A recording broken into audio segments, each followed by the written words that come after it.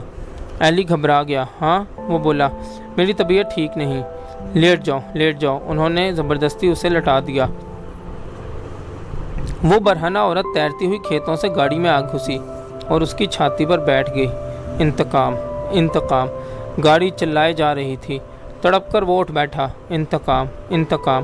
شفیع دور سے مسکرا کر بولا، اگر اس کی خواہشات پوری نہ کی جائیں تو وہ انتقام لیتی ہے۔ برہنہ شہزاد کے کھلے بال ایلی کے چہرے سے مس کر رہے تھے۔ انتقام، انتقام۔ انجن اسے خبردار کر رہا تھا۔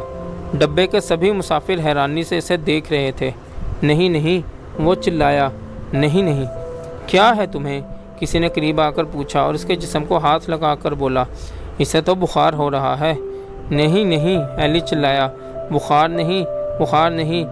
پھر اسے ہوش آیا تو وہ چارپائی پر لیٹا ہوا تھا۔ اس کے گرد کئی ایک دھندلائے ہوئے چہرے تھے۔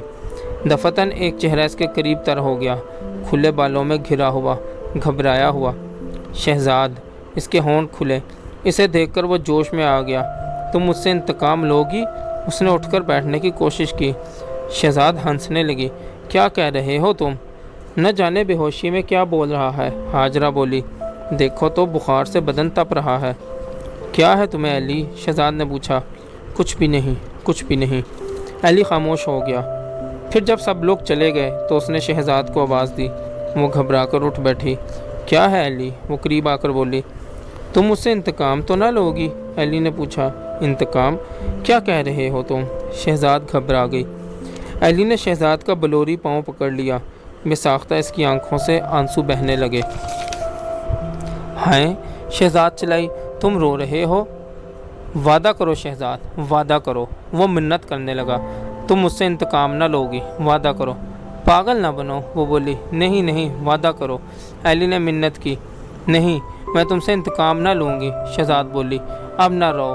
وہ اسے تھپکنے لگی اور وہ اس کے بلوری پاؤں پر سر رکھے روتا روتا سو گیا۔ نئی الجھن۔ شہزاد کے اس وعدے کے باوجود ایلی کے دل میں انتقام کا خوف جوں کا توں قائم رہا۔ اگرچہ شفیع نے اس روز وہ بات سرسری طور پر کی تھی، مگر ایلی کے دل میں وہ بات گھر کر گئی۔ اور پھر نہ جانے آصف کی موت کی وجہ سے یا امرتسر کے لوگوں کی سرگوشیوں کی وجہ سے وہ بات ایلی کے دل کی گہرائیوں میں اتر گئی۔ جب بھی ایلی شہزاد کے پاس جاتا تو شفیع نہ جانے کدھر سے آ نکلتا اور مسکرا کر کہتا، اگر عورت کی آرزویں پوری نہ کی جائیں۔ دفتن اس کی مسکراہٹ خوفناک سنجیدگی میں بدل جاتی اور ساری دنیا پر سکوت طاری ہو جاتا، خوفناک سکوت۔ اور پھر فاصلے پھیلتے اور شہزاد کوسوں دور ہو جاتی اور وہ بڑبڑاتی جانو منظر سے خارج ہو جاتی۔ اکثر اکیلے میں بیٹھے ہوئے وہ سوچتا، آخر شہزاد کو کیا پڑی ہے کہ مجھے اچھا سمجھے؟ چاہنا تو بات ہی اور ہے۔ وہ شادی شدہ ہے، اس کا خامند ہی جو چھت پر آنکھیں گاڑنے کے باوجود شہزاد کی ہر بات پر مسکرا دیتا ہے، اور جب بھی اس کی طرف دیکھتا ہے تو اس کے ہونٹوں سے لعاب کا تار نکل آتا ہے جیسے شہزاد مٹھائی کی ٹوکری ہو۔ ایسے خامند کو چھوڑ کر ایلی سے محبت کرنے میں اسے کیا فائدہ ہے؟ ایلی کا ناک نقشہ حسین نہ تھا، اس کا جسم ہڈیوں کا ایک ڈھانچہ تھا، رنگ سیاہ تھا جس میں چوڑے چوڑے زرد دانت نہایت بدنما لگتے تھے۔ ایلی کو یقین نہ آتا تھا کہ کوئی عورت اس سے محبت کر سکتی ہے۔ اس دور میں ایلی کے خیالات روایتی رنگ لیے ہوئے تھے، بہت سے روایتی اعتبار سے اس کے دل میں جاں گزین تھے جن کی صحت کے متعلق اسے کبھی شک نہیں پڑا تھا۔ شک بھی کیسے پڑتا؟